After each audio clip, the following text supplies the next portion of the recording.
history, past and present for you. Meeting friends old and new. Streaming Wednesdays and Saturdays too. With founder members Paul and Sue. The smiles that we bring are a heritage thing. HDPP, keeping history alive. HDPP, streaming HDPP live. Where local memories survive. HDPP, streaming HDPP live. Film clips, photos, memories and friends helps a dreary night go by. Wearing Hinckley, six of the best, stupendous quizzical high. The smiles that we bring are a heritage thing.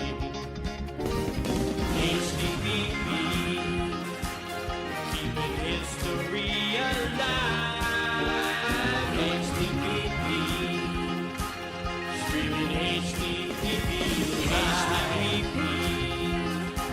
Where local memories survive. HDPP, streaming HDPP live. Let's take you back in time. A community affair. We'll take you for a ride. Henson's Cab will take you there. We're making history. HDPP, chapter pauses. History supporting local causes. Streaming HDPP live. Betty is our queen bee. The sweetest honey candy. Dangerous Den, here again. HDPP live. Hey, you know it, keep it HDPP.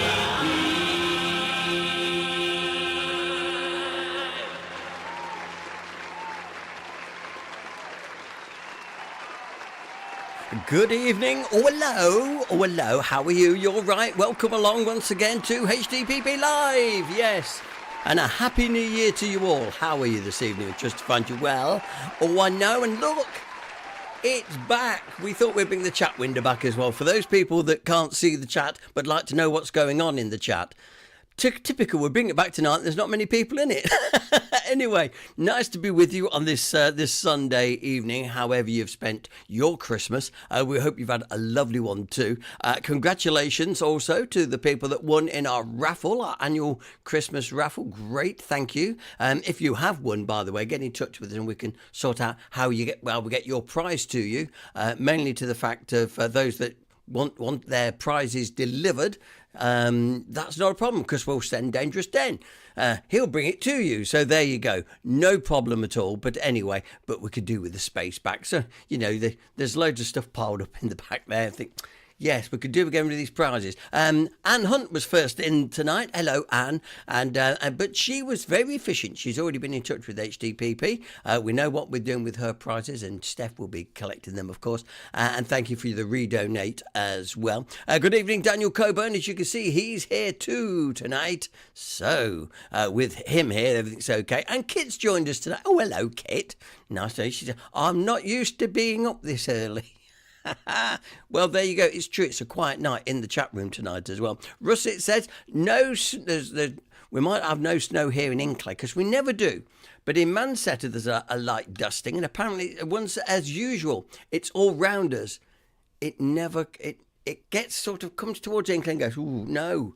No matter which way, whether it's coming from the west or coming from the east or north, it goes round us. We don't get snow proper here for a little while now. The grandkids wanted snow the other day and they were really excited to see the white frost, and I thought, oh please let them see snow while they're kids. I really mean that. I'd be out with them.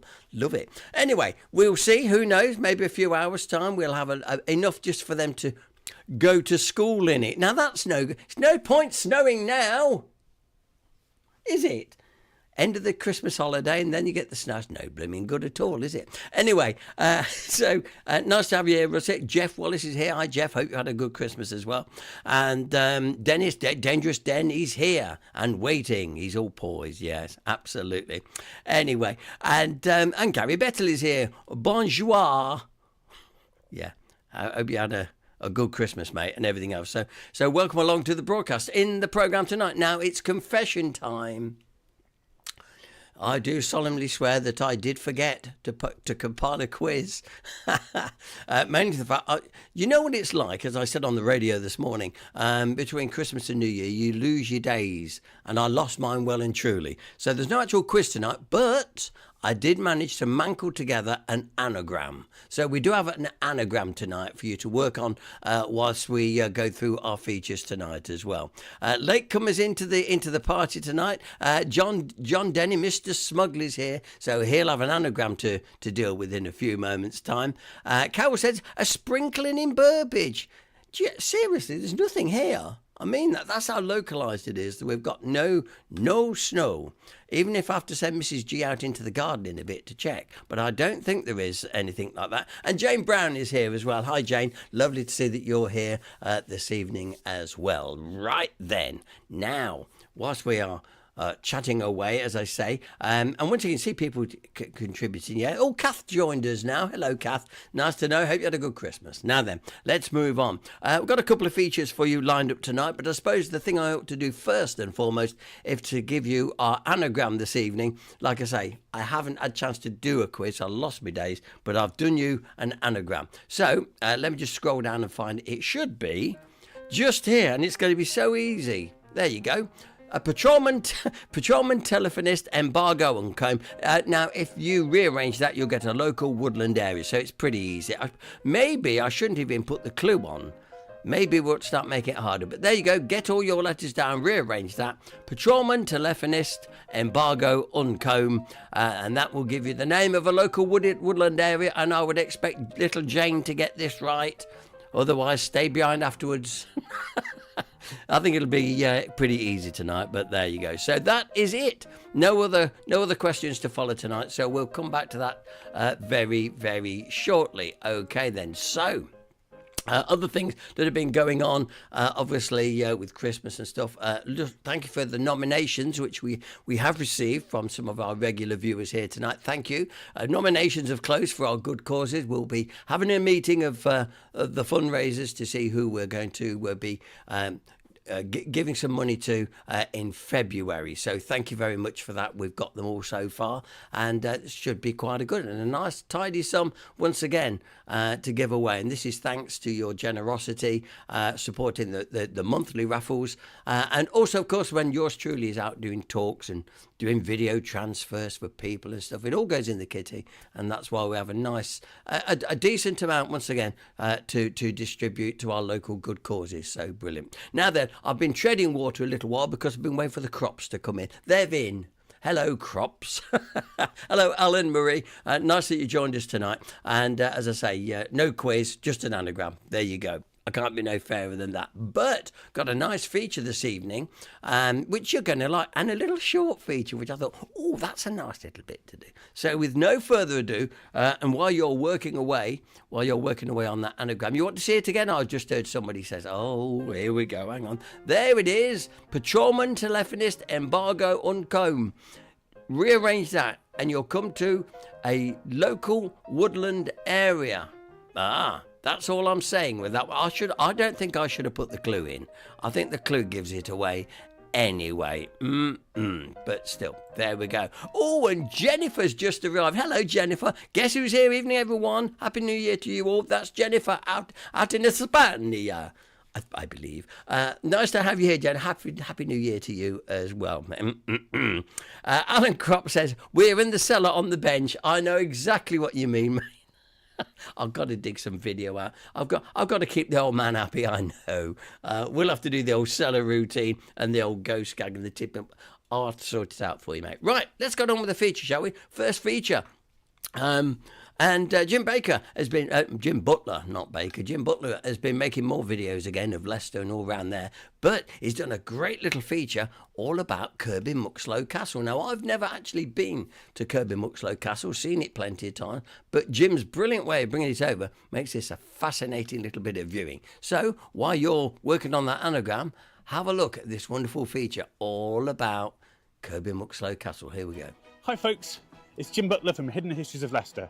Today I'm going to give you a story about murder, rivalry, Richard III, the princes and the tower, and perhaps some of the things you didn't know about Kirby Muxloe Castle. At the start of the year 1483, things in England must have felt pretty stable and secure. King Edward IV had been on the throne for 12 years, and the civil war between the rival Yorkist and Lancastrian factions of the Plantagenet family, that we would later become known as the Wars of the Roses, was beginning to feel like a distant memory. But when Edward suddenly and unexpectedly died on the 9th of April, the resulting power vacuum led to a struggle for supremacy over his sons and heirs between his wife, Elizabeth Woodville, and his brother, the future Richard III.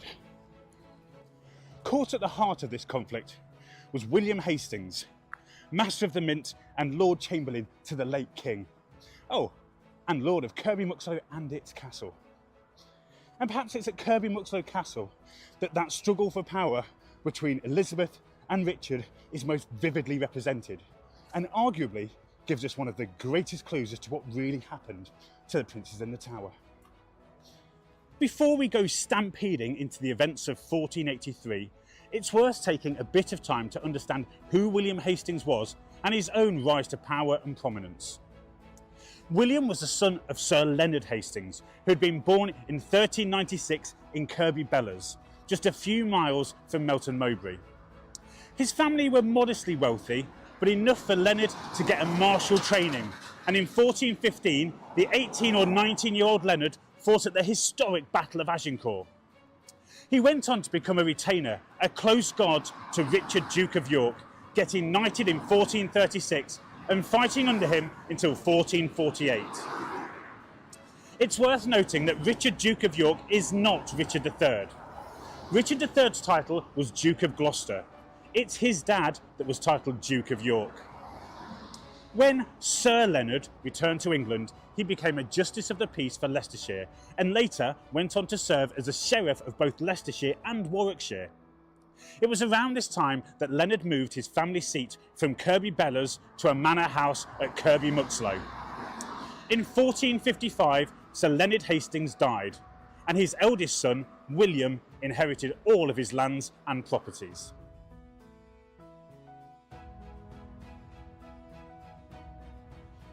By the time William Hastings came of age, the rivalry between the Lancastrian and Yorkist branches of the House of Plantagenet had escalated into full-scale war.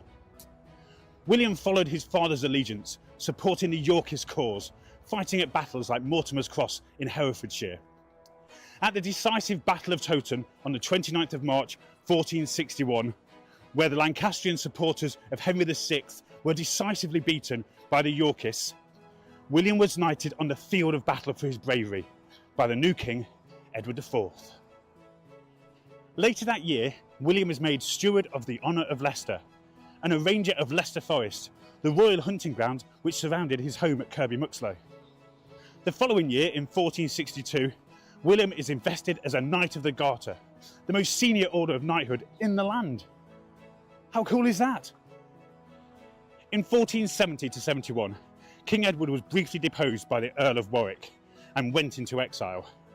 But the ever-loyal Hastings remained by his side, and when Edward returned, it was William who supplied the first army that would help him regain his crown. When Edward was reinstated, William's wealth and influence continued to grow, becoming the Master of the Mint and the Lord Chamberlain, the most senior role in the royal household. By 1472, it was said that William Hastings had more sway over the king than any other man alive. Now that's power. With his new powerful positions, in 1472, William moved his family seat from here at Kirby Muxloe to a new purpose-built manor and castle at Ashby de la Zouche. the castle at Ashby would remain the home of his family for generations to come. Despite the move to Ashby and a growing list of titles, having been made the Lieutenant of Calais, the Chamberlain of the Exchequer, and ennobled as the first Baron Hastings, William did not abandon his home at Kirby Muxloe. In fact, in 1480, William asked King Edward for permission to build a brand new castle here at Kirby Muxloe, built in the latest red brick fashion, one of the first buildings in the country to be built using the materials. In fact, so many bricks were needed that a workshop was built on site that could produce up to 100,000 bricks per week. How utterly incredible is that? William then had a brook diverted to feed the huge moat that he just had dug around his new castle. The original manor house, which had stood on the lawn behind me, was still said to be working, whilst the new castle was literally built all around it. Work on the castle continued apace, with at least 40 workmen working on the site at peak times, and by early 1483, the ground floor of the gatehouse behind me and at least one of the corner towers was almost completed. The only real fly in the ointment to Hastings' life prior to 1483 was the family of Edward's wife and queen, Elizabeth Woodville. Elizabeth had been born about 1437 at Grafton Regis in Northamptonshire, but part of the problem was that she was the daughter of landed gentry, not nobility. Around 1452, she married John Grey of Gruby, heir to the barony of the Ferrers of Gruby, and they lived here at Gruby Castle, which stood on the site beside me over here. This in itself was a step up the social ladder for Elizabeth, who would naturally become the Baroness or Lady Ferrers when John inherited his titles. However, John was a fervent Lancastrian supporter, and at the Second Battle of St Albans in 1461, he was killed, leaving Elizabeth a widow with just her two sons, Thomas and Richard Grey. But within 3 years of John Grey's death, Elizabeth Woodville, who was regarded as the most beautiful woman on the island of Britain, was having a liaison with her late husband's erstwhile enemy, King Edward IV. And despite the advice from Edward's closest advisors and counsellors to avoid the relatively lowly born Elizabeth, Edward was besotted, and at some point in the early summer of 1464, Edward and Elizabeth were married in secret.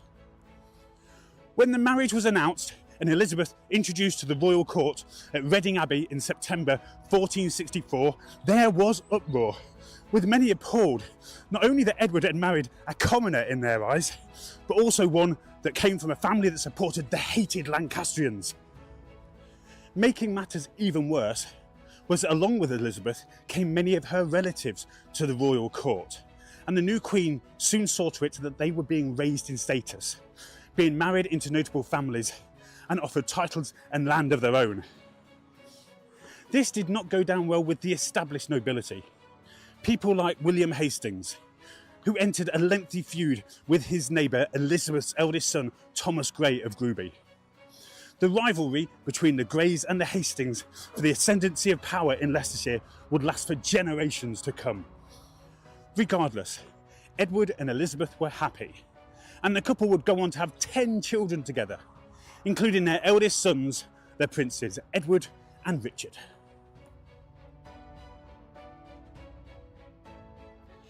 This brings us to the fateful year of 1483.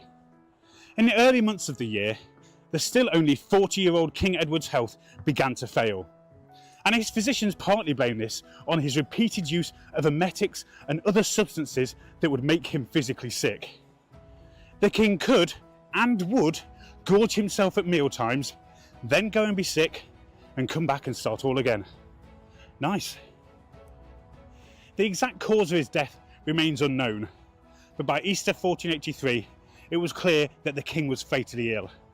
And so in the last few days of his life, he started to make some changes to his will and testament, the most significant of which being that he named his brother, Richard, Duke of Gloucester, as Lord Protector to his son and heir, the Prince Edward. Then on the 9th of April 1483, Edward IV, King of England, died at Westminster, and was buried shortly afterwards at St George's Chapel at Windsor Castle. Almost immediately, Elizabeth Woodville appointed family members to key positions and rushed to have her son crowned Edward V before Richard, Duke of Gloucester, could take up his role as Lord Protector as his dying brother had wished. But William Hastings, ever loyal to the dead king, who had raised him to be the highest noble in the land, used all his authority to thwart the Woodvilles in their grasp for power. And he kept Richard informed of all the events in London, urging the Duke to come to London from York to assert his protectorate before the 12-year-old prince could be crowned. The young king and his Woodville relatives travelled from Ludlow Castle towards the capital, as Richard raced from York towards London, and he managed to meet them on the road before they arrived in London, thus stopping him from ever being crowned King Edward V. Once formally installed as Lord Protector, Richard soon set up a royal council to manage the affairs of state in the young king's name, and one of his closest collaborators on that council was William Hastings. About a month later, on the 19th of May 1483, the new king took up residence in the Tower of London. This is not to say that he was being held a prisoner. At this time, the Tower of London is first and foremost a royal palace, and it is customary for royal kings to live there prior to their coronation. So Edward would have been kept in the sumptuous luxury as befitted his new status. However, in just a few weeks, things were to take a dark and disturbing turn. Although we don't know the exact detail of what occurred next, as different sources tell different versions of events, what we do know is that the Royal Council meeting at the Tower of London on the 13th of June 1483, William Hastings and two of the royal councillors are arrested for treason. And whereas his two alleged co-conspirators are detained, Hastings is immediately dragged down onto Tower Green and summarily, ruthlessly beheaded. Richard would later proclaim that the three men were part of a Woodville conspiracy against him, and that they had come at him with weapons so that they may be the first to unleash violence on him. There are many sceptics to this claim, myself included. As news of Hastings' execution spread, there was shock and disbelief that such a powerful, faithful and loyal supporter of Edward IV could turn traitor. Nowhere was that shock and disbelief felt more than here at Kirby Muxloe, where work on the new castle immediately stopped, and family, friends and workmen tried to take stock of what had happened and the devastating implications on each of their own lives. But whilst the Hastings of Leicestershire awaited their fate in grief-stricken uncertainty, knowing that the punishment for high treason was not only execution, but that the traitor could have their titles, lands and properties attainted, which means they could be seized by the crown, Richard, Duke of Gloucester, began securing his legacy even further. On the 16th of June, just 3 days after the brutal execution of William Hastings, Elizabeth Woodville hands her son, Richard, the Duke of York, over to the Archbishop of Canterbury so that he can witness his brother's coronation, which was scheduled for the 22nd of June. However, the Archbishop hands the young prince over to Richard, who has the boy join his brother in the Tower of London. Spoiler alert, this won't end well. And then on the 22nd of June, the very day that the young king was due to be crowned, Richard instead has a public sermon read outside St Paul's Cathedral, in which he declares that as Edward IV had a pre-contract to marry Lady Eleanor Butler, no relation, I don't think, before he married Elizabeth Woodville, then that marriage is null and void, and therefore all of their children, including the young King Edward and the young Duke of York, are illegitimate and have no claim to the throne. Wow. Then, just 4 days later, on the 26th of June, instead of Edward, Richard is declared the lawful King of England by an assembly of the Lords and the Commons. And on the 6th of July, he is crowned at Westminster Abbey, becoming King Richard III. So what next for the Hastings family and Kirby Muxloe Castle? Amazingly, And contrary to what everyone must have expected to happen, Richard did not attain to the Hastings titles, lands or estates, and even went as far as sealing a legal document to put Hastings' widow Catherine under his direct personal protection. So is this an act of a guilty conscience from Richard? Perhaps for a ruthless and unwarranted act against a loyal and trusted friend? We'll never know. But what this did mean was that after a short pause, work could continue on Kirby Muxloe Castle, with Catherine focusing on making the tower and the partially constructed gatehouse habitable. However, without William's drive and income, by the summer of 1484, the building project had to come to a close, by which point more than a whopping £1,000 had been spent on the castle, and over 1.3 million bricks had been laid. Incredible. Following the coronation of their uncle, the disinherited Edward V and Richard Duke of York continue to be held in the tower, and they are seen less and less and less until by the end of the summer of 1483 they disappear from public view altogether. There are many theories about whether the princes in the tower, as they came to be known, survived or not, and if not, who was responsible for their disappearance and death. Of all those suspects, Richard remains the most likely. Firstly, this is because he had the motive to do it. Not only did he clearly want the crown for himself, it's fair to assume that he'd want to keep that crown for his sons and grandsons, etc. But as a lifetime of bloodshed amongst his own family and his own cousins had shown him, it was unwise to keep potential rival claimants alive. And so this gives him the perfect motive for killing the boys. Secondly, as those two rival claimants were already in his custody within the Tower of London, he also very easily had the means to do it as well. But perhaps the most intriguing question about Richard's potential guilt is in whether he was personally capable and ruthless enough to order the execution of his own nephews. In my opinion, the events of the 13th of June 1483 suggest that he was.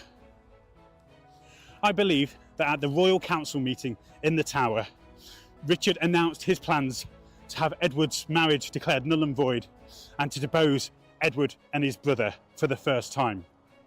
Hastings, being ever loyal to the old king and therefore ever loyal to his sons, vehemently opposed these plans. And Richard, knowing that he couldn't have anyone as powerful and respected as William Hastings publicly oppose him in this matter, was, regardless of decades of friendship, left with no choice but to execute him on the spot. As a direct result of that brutal act, Kirby Muxloe Castle remained unfinished. And regardless of whether or not you believe Richard ordered the execution of his nephews, the ruined castle behind me is a lasting indictment to the fact that, like most medieval monarchs before him, in my opinion, Richard was capable and ruthless enough to have ordered it done. We will probably never know the exact series of events that happened in the Tower of London on the 13th of June 1483 that led to the brutal execution of William Hastings. However, I do wonder what was going through Richard III's mind on the 21st of August 1485 as he and his army marched close by here on their way to Bosworth battlefield. And then the thoughts going through the minds of the Hastings family and the villagers as his naked corpse was paraded back along the same route just a day or so later. Kirby Muxloe Castle would remain in the hands of the Hastings family for another 130 years, but sadly it was never completed, remaining a haunting reminder to the imminent rise and the brutal fall of William, the first Baron Hastings. I hope you've enjoyed this little story of Kirby Muxloe Castle's fascinating history, and I look forward to seeing you again soon. Thanks for watching.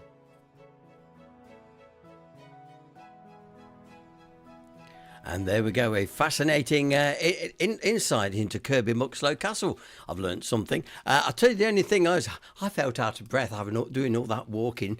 Jim, slow down, sit down. But a great informative piece there. But like I say, my feet raking after the end of that. I wish yours, yeah, absolutely were. Welcome along to HDPP live on this Sunday evening. That's our first feature this evening. And how are you doing, the anagram? Well, of course, Mr. Smugly has done well. We'd expect that, though, wouldn't we? He's got the anagram, but have you got the anagram? Well, we'll find out very shortly, but we'll let you have a look at it. Wait a minute. I've got to find the list here. Hang on. Let's just show it very, very quickly. There it is. Patrolman, telephonist, embargo, uncomb, a local woodland area. And maybe I shouldn't have put that because that made it too easy, but Mrs. G has got it.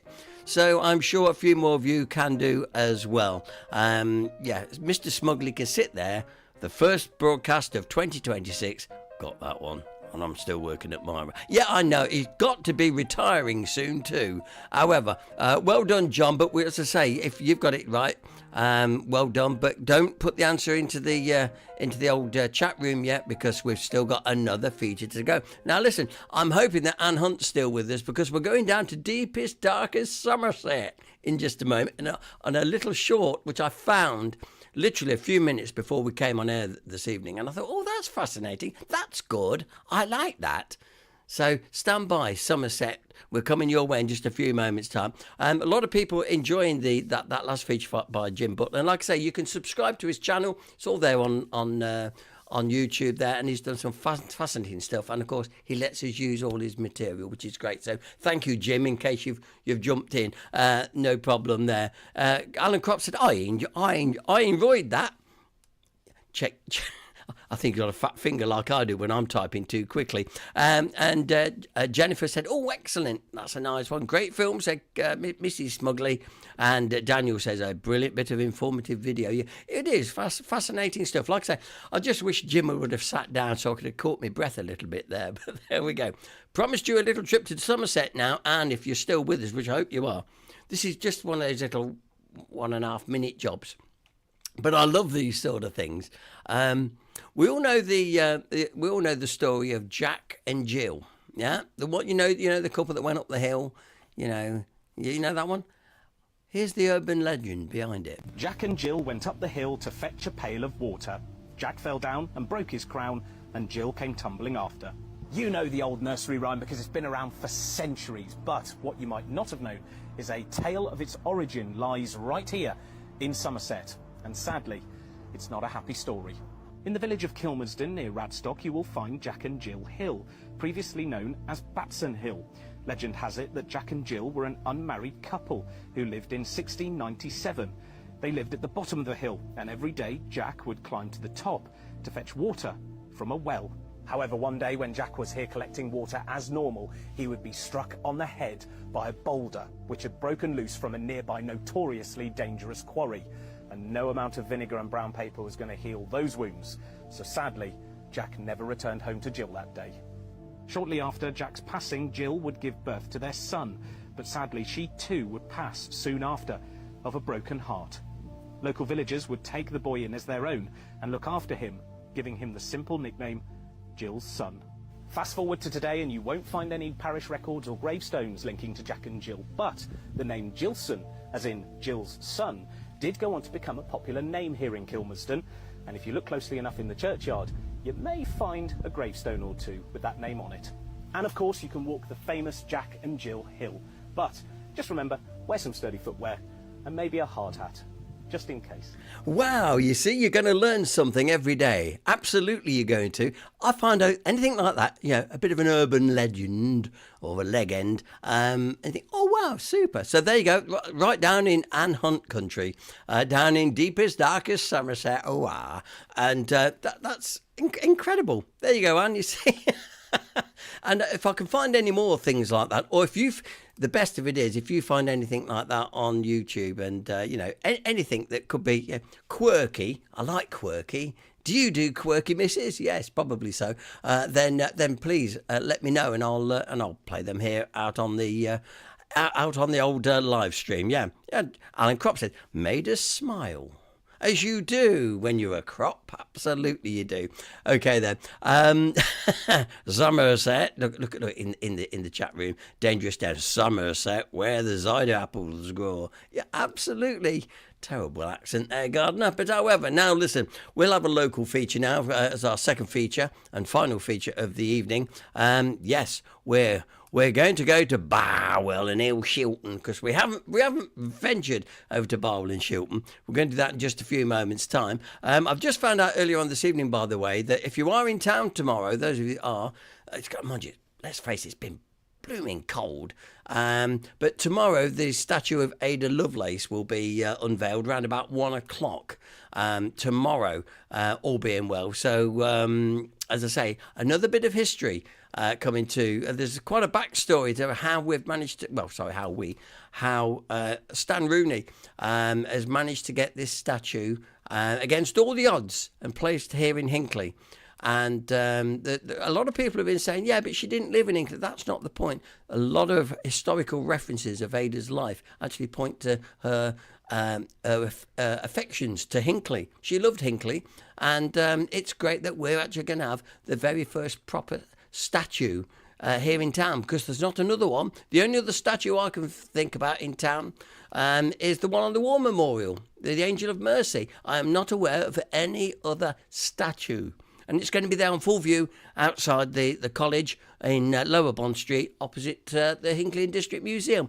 That's all happening tomorrow. I'm going to try and get there, get some pictures, and they'll be posted here on HDPP, of course. Now we've done all that and you're cracking on with that anagram. While you're doing that, we're off to Barwell and Shilton.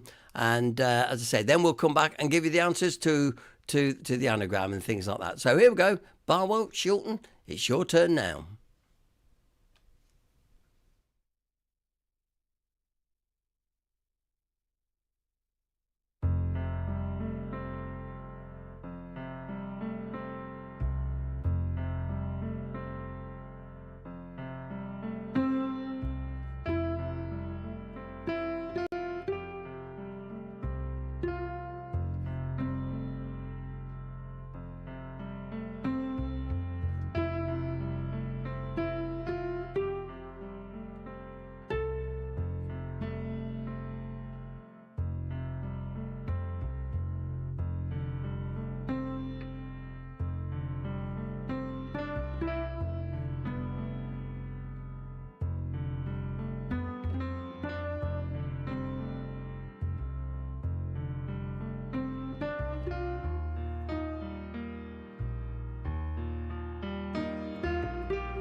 And there we go, Barrel, and Al Shilton there, featured in that little show. Hope you enjoyed that one. Nice to see that one again, actually. It's been quite a while since we showed that one. Now then, we're just about at the end of the stream for this evening, and thank you for all of you that have joined us tonight, by the way.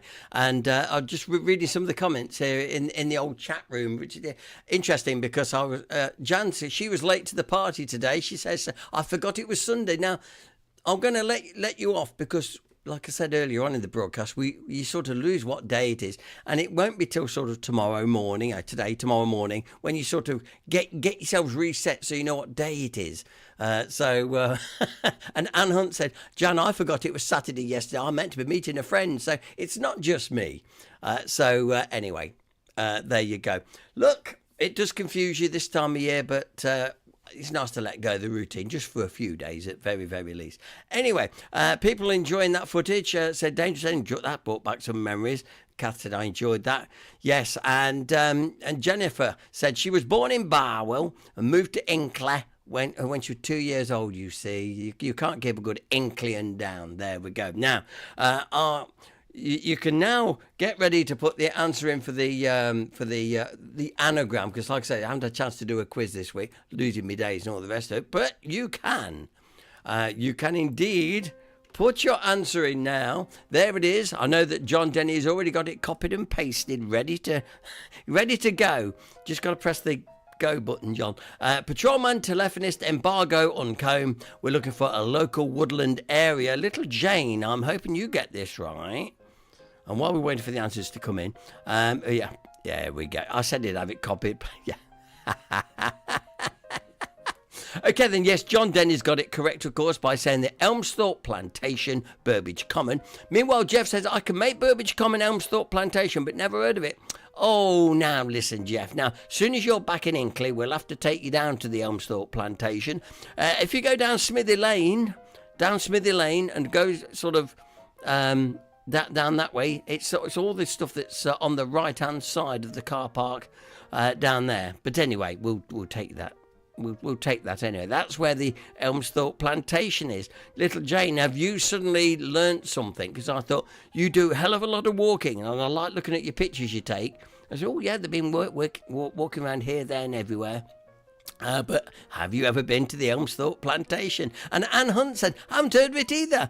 Glad it's not just me. Oh, You see, you learn something. You learn something every week here on HDPP. That's one thing. Like I said, we've learned all about Jack and Jill, haven't we? Tonight, you didn't know that? Yeah. Look, it's James. I hadn't a clue. However, I seem to remember you talked about this not so long ago. Yeah, and there is a sign. Well, there was a sign there actually for the Elmsthorpe plantation. So there we go. Yeah, and John Denny says, Mr. Smuggler, I think it's been in the quiz before. Yes, it has been in the quiz before. And Daniel Cover said, Burbage Common is all I've got to go to. So there you go, yeah. Jan, you know, this is a revelation now. She says, didn't realise it was called that. Oh, I don't know. What am I going to do with you lot?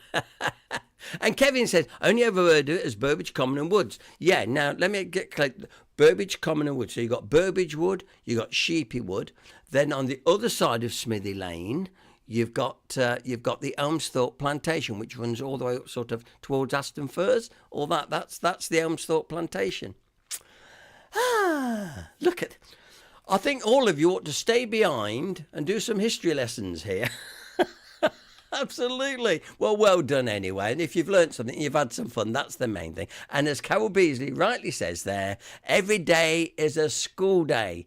Absolutely, Carol. And it's like I say, if you've learnt something, then brilliant, fantastic. If you haven't, well, maybe next time we can do that. Yeah, there we go. So, Jan, when you're next walking through down that way, oh, look, there's the Elmsthorpe plantation. You can, when you're with the crops, they'll pretend not that they don't know, yeah.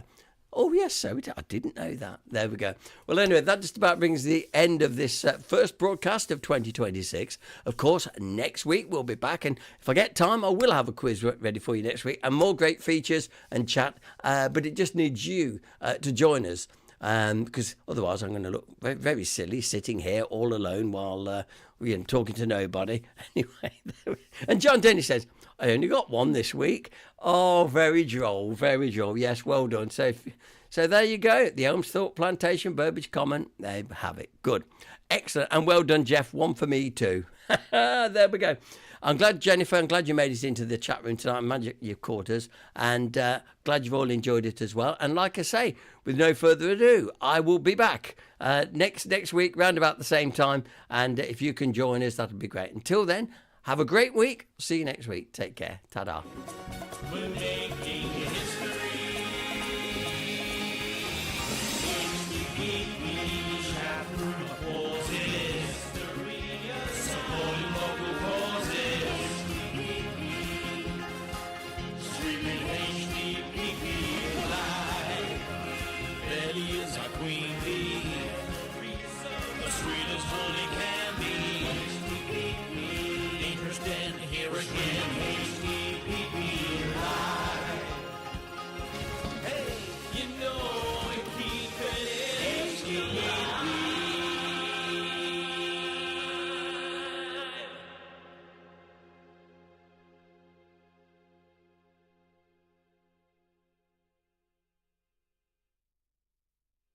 Ha! Oh, hello. Now, regular viewers will know just to hang on a few moments when it ends, because we always have a few dad jokes, because I love the dad jokes, and I've got some little crackers for you this evening. So, all being well, let's see if we can do this right. Right, some very quick fire dad jokes. Here we go. Why can't a nose be 12 inches long? Because then it would be a foot. It would, wouldn't it? Yeah. A termite walks into a bar. He sits down and asks, "Hey, is the bartender?" I like that one. Why doesn't Elton John eat iceberg lettuce? Because he's a rocket man. Clever. How do you make 7 even? Just take away the S. Think about it. And what do you call a snobby criminal going down the stairs? A condescending. And finally, and this is most sad, when I was a kid, I was made to walk the plank. We couldn't afford a dog. Till next week, take care. We'll see you soon. Ta-da.